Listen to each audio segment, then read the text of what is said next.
بحبل الله جميعا ولا تفرقوا. بسم الله الرحمن الرحيم. وما أرسلناك إلا رحمة للعالمين. صدق الله مولانا العظيم. برادران ملت اسلامیہ، شب رسالت کے پروانوں، بات توحید کے متوالوں، قرآن کریم کے فدا کاروں، مذہب اسلام کے چاہنے والوں اور آقا صلی اللہ علیہ وسلم پہ مر مٹنے والوں اور اس تاریخی قلعے والی مسجد کے نمازیوں، مقتدیوں،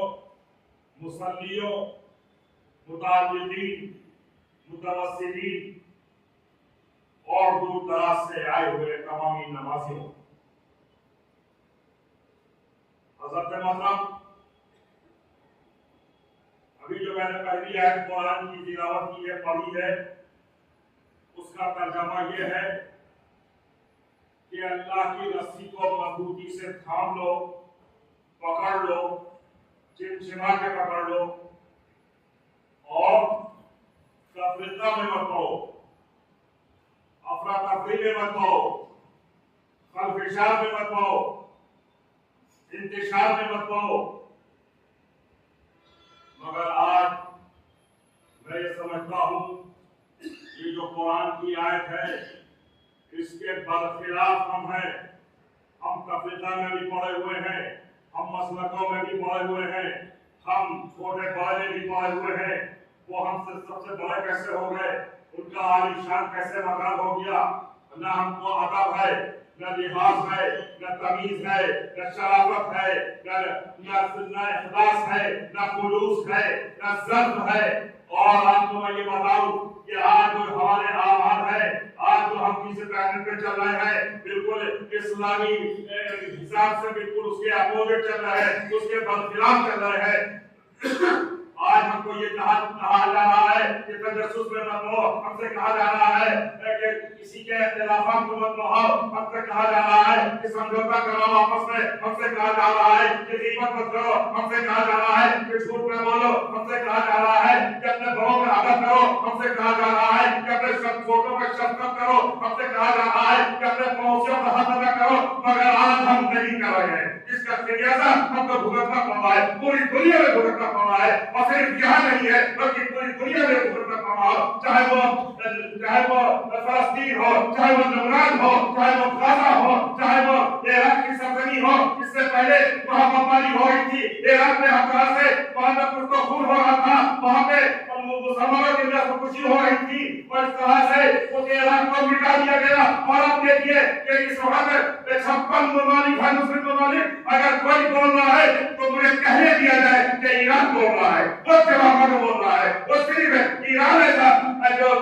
ملک ہے وہ صرف بول رہا ہے، باقی سارے تماشائیانے رکھے ہوئے ہیں۔ کیا یہ جو اسلامی ممالک ہے ان کا حساب کتاب نہیں ہوگا؟ کل جب ان سے پوچھا جائے گا، ان کے سربراہوں سے پوچھا جائے گا، ان کے قائدوں سے پوچھا جائے گا، ان بادشاہوں سے پوچھا جائے گا، ان راجاؤں سے پوچھا جائے گا، لیکن جو حکومت جو کر رہے ہیں، مسلم ممالک کی بات کر رہا ہوں، جب ان سے پوچھا جائے گا تو ان کے پاس کوئی جواب نہیں ہوگا۔ ہم سے تو کہا جا رہا ہے کہ اگر کسی کے خاص کا ہے تو تکلیف آپ محسوس کیجئے، مگر ہم کیا کر رہے ہیں؟ ہم جنگ لڑنے کی پوزیشن میں نہیں، ہم جو اپنے مخالف ہے، جو اسلام مخالف ہے، ہم اس سے جنگ نہیں لڑ سکتے ہیں۔ ہم سے کہا گیا کہ 3 شرائط ہیں، تو یعنی ہم دل آ کر دل میں بھی نہیں کہہ رہے ہیں۔ حکم ہے کہ اگر کوئی اسلام کے خلاف بات کرے، مذہب کے خلاف بات کرے یا کسی اسلامی معاملے میں مداخلت کرے تو اس سے جنگ کیجئے، اور جنگ نہیں کر سکتے تو اس کو برا کہیے، اور اس کے بعد میں برا نہ کہہ رہا ہے تو دل میں برا کہیے۔ تو یہاں تو دل میں بھی برا نہیں کہہ رہے ہیں کہ کون اچھا کر رہا ہے، کون صحیح کر رہا ہے، کون خراب کر رہا ہے، کسی سے کہہ نہیں لائن رکھے۔ یہ کہیے کہ سب ہو رہا ہے، زیادتی ہو رہی ہے، ناانصافی ہو رہی ہے، درندگی ہو رہی ہے، بچوں کو موت میں گھاٹ کرا جا رہا ہے، ضعیفوں کو، خواتین کو، وہاں کے عورت کو، وہاں کے مسجدوں کو ہم طرح طرف سے تباہ برباد کیا جا رہا ہے، مگر آج ہم خاموشی کو تماشا بنا بیٹھے ہوئے۔ حضرت محترم دوسری آیت یہ ہے کہ آقا صلی اللہ علیہ وسلم کو سارے جہانوں کا سراپا رحمت بنا کر بھیجا ہے، اور آج معاملہ یہ ہے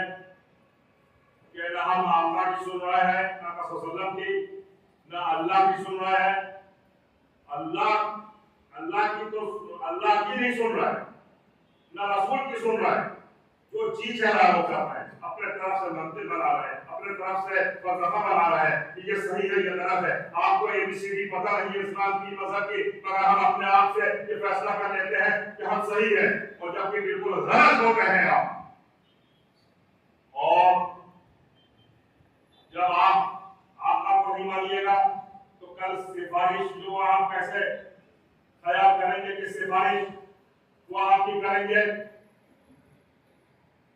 حضرت محترم میں آپ کو بتاؤں، آج مسلکی لڑائی اتنی بڑھ گئی ہے کہ جس کا جواب نہیں ہے۔ معاملہ یہ ہے کہ یہ وہابی ہے، یہ دیوبندی ہے، یہ بریلوی ہے، یہ اہل حدیث ہے، یہ چھوٹی جماعت کیا ہے، یہ بڑی جماعت کیا ہے، یہ 24 نمبر ہے، یہ 48 نمبر ہے، یہ اہل حدیث ہے۔ اس طرح سے ہم بٹے ہوئے ہیں، اور اس کے بعد پھر برادریوں میں بٹ گئے، یہ انصاری ہے، یہ قریشی ہے، یہ سید صاحب ہے، یہ خان صاحب ہے، یہ رائنی صاحب ہے، یہ منشی صاحب ہے، یہ ترسی صاحب ہے، یہ گوسی صاحب ہے، یہ گردی صاحب ہے، یہ رائنی ہے، اور یہ اس طرح سے ہم اس میں برادری میں بٹ گئے۔ تو گویا کہ بڑھتے ہی چلے جا رہے ہیں، خاندانوں میں بٹ گئے۔ مگر میں آپ سے پوچھ سکتا ہوں کہ آج ہم مسلکی لڑائی جو ہے صرف مسجدوں سے نہ ہوا ہے، صرف مدرسوں سے نہ ہوا ہے۔ مسجد کون سی ہے صاحب؟ یہ وہابی کی مسجد ہے، یہ دیوبندی کی مسجد ہے، یہ بریلوی کی مسجد ہے، یہ اہل حدیث کی مسجد ہے۔ ہم جائیں گے نماز پڑھنے کیونکہ ہمارا مسئلہ ہے نا، ہم وہابی ہیں، ہم دیوبندی ہیں، ہم بریلوی ہیں، ہم اہل حدیث ہیں۔ ہم اہل حدیث کی ڈھونڈیں گے، 5 کلومیٹر دور بھی اہل حدیث کی مسجد ہوگی تو وہاں نماز پڑھیں گے، 10 کلومیٹر دور بریلوی کی مسجد ہوگی تو وہاں بریلوی امام کے پیچھے نماز پڑھیں گے۔ اگر دیوبندی نماز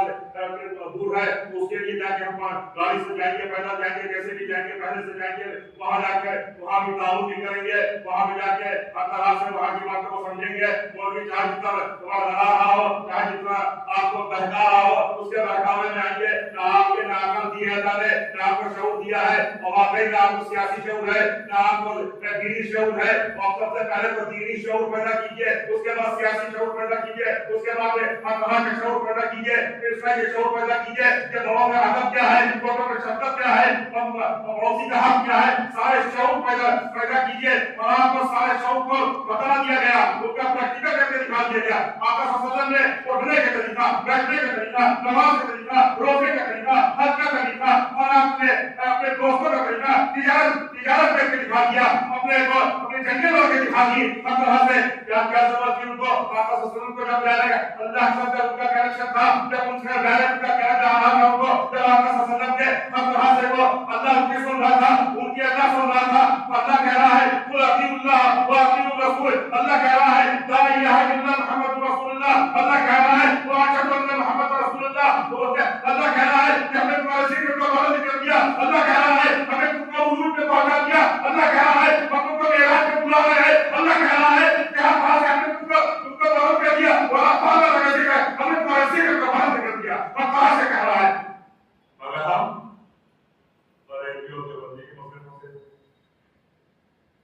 بھائی جس سے محبت ہوتی ہے، جس سے پیار ہوتا ہے، اس کی حالات سنتے ہیں کہ نہیں صحیح؟ اپنی اولادوں کی سنتے ہیں کہ نہیں سنتے ہیں؟ اپنی بیوی کی سنتے ہیں کہ نہیں سنتے ہیں؟ اپنی ماں کی سنتے ہیں کہ نہیں سنتے ہیں؟ جو وہ کہہ دیتی ہے کرتا ہے کہ نہیں کرتا ہے؟ تو آقا صلی اللہ علیہ وسلم جو آپ کی بخشائش کرائیں گے، تو آپ کو جنت کا آپ کا پروانہ دیں گے، تو ان کا حق نہیں ہے تو ان کو درود بھیجا جائے، ان کا حق نہیں ہے تو ان کے رسول کے حسن حسبہ میں چلا جائے، ان کا حق نہیں ہے کہ ان کے طریقہ کار میں چلا جائے۔ مگر ایک بات آپ سنیے کہ ہم مسلکی لڑائی کو لڑتے ہیں بہت شان سے کہ وہابی ہے، دیوبندی ہے، بریلوی ہے، مسجدیں ہیں، سب کچھ ہے،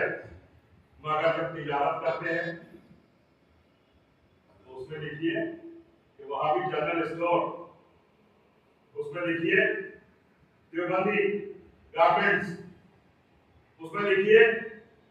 کہ اہل شیعہ گارمنٹس کے لیے مال کہہ دیجیے، اور اسی طرح ڈاکٹر حضرات جو ہیں وہ لکھے کہ کلینک،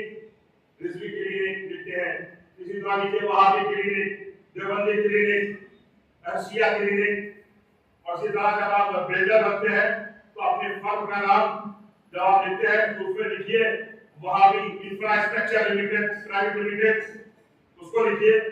وہاں اس لیے نہیں لکھیں گے کیونکہ وہاں پہ تجارت میں فرق آ جائے گا، وہاں اس لیے نہیں لکھیں گے کہ کاروبار میں فرق آ جائے گا، وہاں اس لیے نہیں لکھیں گے کہ آپ کو پہچان دیا جائے گا کہ آپ کا مسئلہ کیا ہے، وہاں اس لیے نہیں لکھیں گے کہ آپ کو یہ مطلب آپ کے پاس کسٹمر کم ہو جائیں گے، آپ کے پاس وہابیت رہا ہے تو دیوبندی کسٹمر کم ہو جائے گا، شیعہ کسٹمر کم ہو جائے گا، بریلوی کسٹمر کم ہو جائے گا، اہل حدیث کسٹمر کم ہو جائے گا۔ وہاں پر التی کی بات ہے، وہاں پہ سفلتا کی بات ہے، وہاں کامیابی کی بات ہے، وہاں پہ آپ کو اسٹیٹس کی بات ہے، وہاں پہ تو آپ کو اس لیے کاروبار کر رہے ہیں کہ آپ کو اپنا اسٹیٹس مینٹین کرنا ہے، اپنی اولاد کو بڑھیا سے بڑھیا رجسٹر میں پڑھانا ہے، بڑھیا سے بڑھیا لگژری گاڑی میں گھومنا ہے، بڑھیا سے بڑھیا اپنے جو اپنے کاروبار ہے اس میں کوئی فرق نہ آئے، جو ہمارا خرچہ ہے اس میں کوئی کمی نہ آئے، ہر طرح سے ہم آپ کو سنڈے کو گھومنے جانا ہے تو جانا ہے، چاہے ماں بیمار ہو گھر میں اگر بیوی کا حکم ہے تو آپ کو سنڈے میں مال میں گھومنے جانا ہوگا، ہم کو اپنے سیر و تفریح کے لیے ایک ہفتے کے بعد یہ کرنا پڑے گا۔ جب ہم جمعرات کے دن اب یہ اعلان کرتے ہیں کہ اے مسلمانوں صرف تھوڑی دیر کے لیے جمعرات کے لیے مغرب بعد صرف نفل اور سنتوں کے بعد صرف 10 منٹ سے 12 منٹ کا وقفہ ہم کو دے دو، مسجد کو دے دو، قرآن کو دے دو، رسول کو دے دو، اللہ کو دے دو، اور اللہ کی کتاب کو دے دو، آقا صلی اللہ علیہ وسلم کے طریقہ کار کو دے دو، اور صرف 10 منٹ بیٹھ کے صرف ایک تصویر پڑھ لو، جتنی تصویر یاد ہو تو اللہ جو بھی یاد ہو، اللہ ہو یا رحمان ہو یا رحیم ہو یا کریم ہو یا معیز ہو یا مسلم کچھ بھی یاد ہو تو وہ آپ آرام سے پڑھیے، اور اس کے بعد اجتماعی دعا میں کر رہا ہوں واسطہ یا میرے سے اجتماعی دعا کا فائدہ مجھے نظر آ رہا ہے، اور آپ کی آنکھوں پہ پردہ پڑا ہوا ہے، ہم نے دیکھا ہے اجتماعی دعا کا کتنا زبردست فائدہ ہوا ہے، لوگ یہاں پہ جمعرات کو آتے ہیں اور یہاں پہ اس دعا میں جمعرات میں اجتماعی دعا میں شامل ہوتے ہیں، شریک ہوتے ہیں، اس میں دعا ہوتی ہے، اور اس میں اس کے بعد میں وہ اپنے گھروں کو لوگ تشریف لے جاتے ہیں۔ میں آپ کو بتا دینا چاہتا ہوں کہ مسئلے کی لڑائی کو ختم کر دیجیے، اپنے مسئلے کو اپنے پاس رکھیے، جب آپ خبر میں لیٹیں گے تو آپ سے مسئلہ سے پوچھا جائے گا، آپ کے یہی پر پوچھا جائے گا کہ تم کس مسئلہ کے ہو، تم کہاں سے آ رہے ہو، تمہارا کیا مسئلہ ہے۔ اس وقت آنکھ بند ہوگی تو ایک معمولی سوتی کپڑے میں کفن دفن کر کے لٹا دیا جائے گا، اس وقت رنگے ویڈے کچھ نہیں چلے گا، نہ برانڈیڈ کفن ہوگا، نہ لینن کا ہوگا، نہ ریونڈ کا ہوگا، ایک سوتی کپڑے میں کفن دفن کر کے لٹا دیا جائے گا۔ اسی کے ساتھ اپنی گفتگو کو ختم کرتا ہوں۔ وما علینا الا البلاغ والسلام علیکم۔